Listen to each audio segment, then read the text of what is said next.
అండి, ఎలా ఉన్నారు మీరు? మీరు బాగుండాలని నేను కోరుకుంటున్నాను. నేను బాగున్నానండి.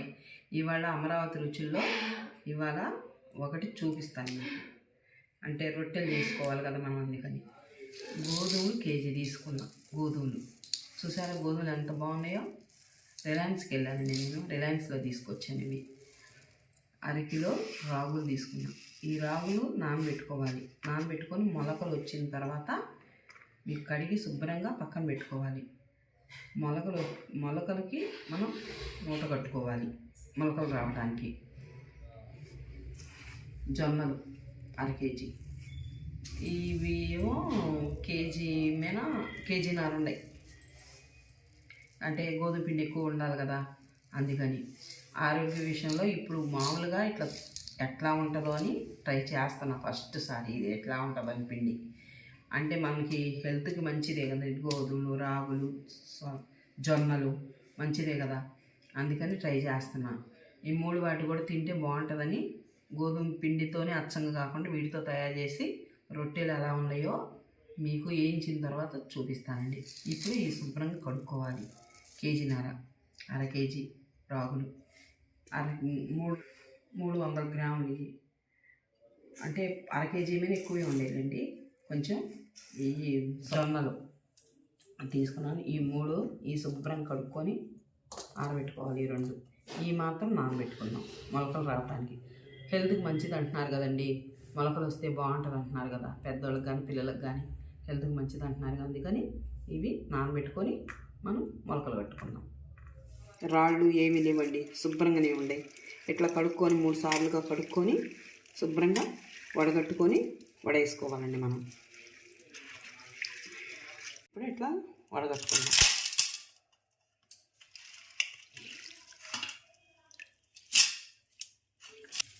జొన్నలండి ఇట్లా శుభ్రం కడుక్కోవాలి. చూడు అలా మురికిగా వచ్చినాయి, పురుగులు అంతా దిష్టి అంతా ఇట్లా వచ్చింది. శుభ్రంగా కడుక్కున్నాం అనుకోండి, శుభ్రంగా ఉంటుంది పిండి మనకి నీట్గా.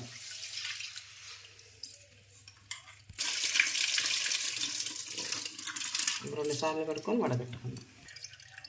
ఇట్లా శుభ్రంగా కడుక్కొని వడగట్టుకోవాలి. ఈ కలిపి వేస్తాం కదండి, అందుకని కలిపేస్తాను ఇప్పుడే.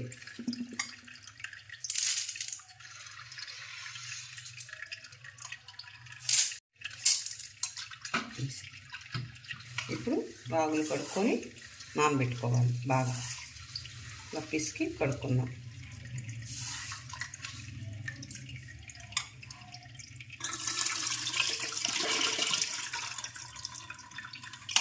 నానబెట్టుకొని పక్కన పెట్టుకుందాం. ఇంకా ఇప్పుడు నానిన తర్వాత సాయంకాలం కానీ మూట కట్టుకొని పక్కన పెట్టుకుందాం, మొలకలు వస్తాయండి.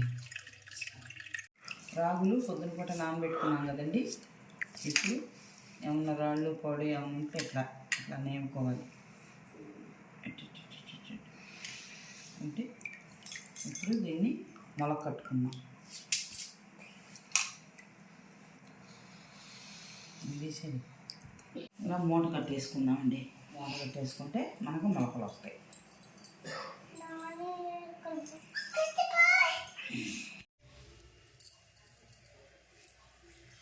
ఈరోజు ఇంకా మొలకలు వచ్చినాయండి. 3 రోజులు అయింది కదా మూట కట్టుకొని మనం. ఇట్లా మొలకలకి చూడు ఎలా వచ్చినాయో మీ ముందర ఇప్పుడు చూపిస్తాను. చూసారా ఎలా మొలకలు వచ్చినాయో? ఇలా రావాలండి. ఇలా మొలకలు వస్తే చాలా బాగుంటాయి. ఇప్పుడు ఇవి ఎండలో ఆరబెట్టుకుందామండి. ఎండలో ఆరబెట్టేసుకొని ఇవాళ ఎండిపోతాయి. ఇవాళ ఇక మిల్లు వేయించుకోవటం 3 కలుపుకొని. ఇప్పుడు ఎండలో ఆరబెట్టుకొని వద్దాం. ఇట్లాగా మొన్న మొలకలు వచ్చినాయి అని చెప్పాను కదండి, ఎండబెట్టుకుందామని చెప్పా కదా. ఇప్పుడు ఇట్లా ఎండిపోయినాయండి రాగులన్నీ కూడా. అంటే ఫస్ట్ పైన పోసాను మీకు కనిపించడానికి. అన్నీ ఇంక కలిపి మిల్లు వేయించుకోవడమేనండి. ఒక్కరోజు ఎండబెట్టుకొని మనం మిల్లు వేయించుకుందాం. ఇక వేయించుకోవటమే. ఇవి వేయించుకోవటం. మిల్లు ఆడిచ్చామండి పిండి. చూసారా ఇలా ఉంది? చూసారా? మీరు పిండి వేయించగానే ఇలా మూత పెట్టేసేయమాకండి.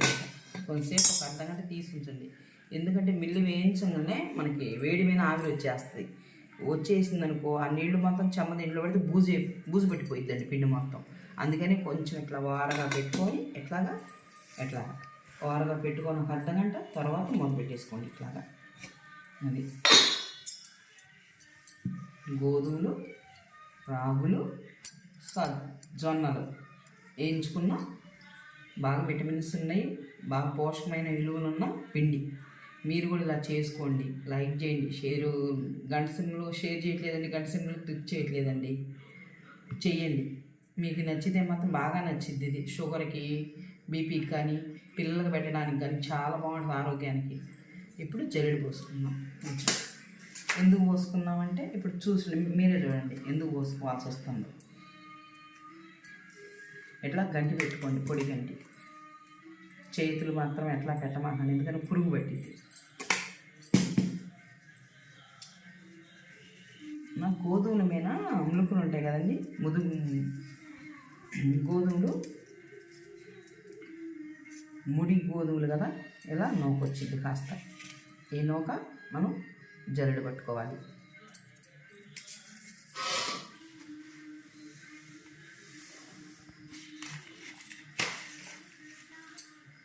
కొంచెం చపాతీ చేసుకుంటాను, కొంచెం పిండి తీసుకొని పక్కన పెట్టేసుకోండి. తగినంత ఉప్పు. మెత్తగా ఉంటాయండి చపాతీలు.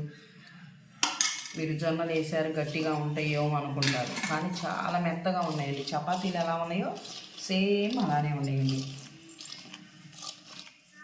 ఇప్పుడు వాటర్ పోసుకొని కలుపుకోవాలి.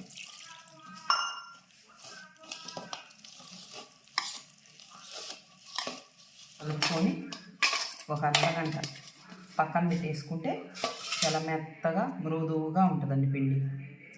ఒక అర్ధగంట నానిన తర్వాత ఇలా స్మూత్గా ఉంది సరే పిండి. ఎంత స్మూత్గా అంటే అంత స్మూత్గా, మనం చేతికి అంటుకోలేదు ఎందుకంటే కాస్త ఆయిల్ వేసుకున్నాం కాబట్టి. ఇప్పుడు చపాతీ చేసుకున్నాం. ఎలాగ పిండి అద్దుకొని రెండు వైపులా ఒక అర్ధగంట చాలండి, ఎక్కువ వద్దు పిండి నానబెట్టేసుకోవటం.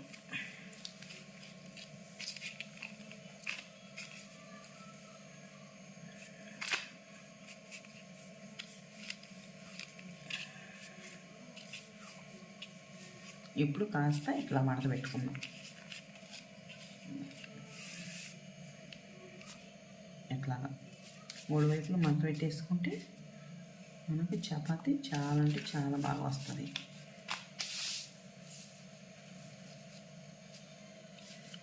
పట్టుకుంటే ఊడిపోతుంది చపాతీ, అలా ఉంటుంది చపాతీ అంటే. చాలండి ఇది.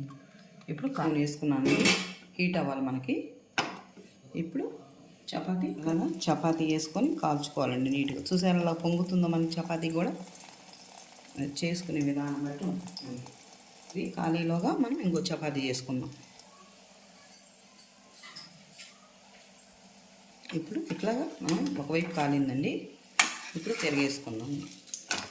చూసారు ఎక్కువ ఆయిల్ కూడా పట్టదు, ఒక్క స్పూన్తోనే మనకి బాగా ఉంటుంది. ఎర్రగా ఇట్లా కాల్చుకోవాలి, మాడకుండా.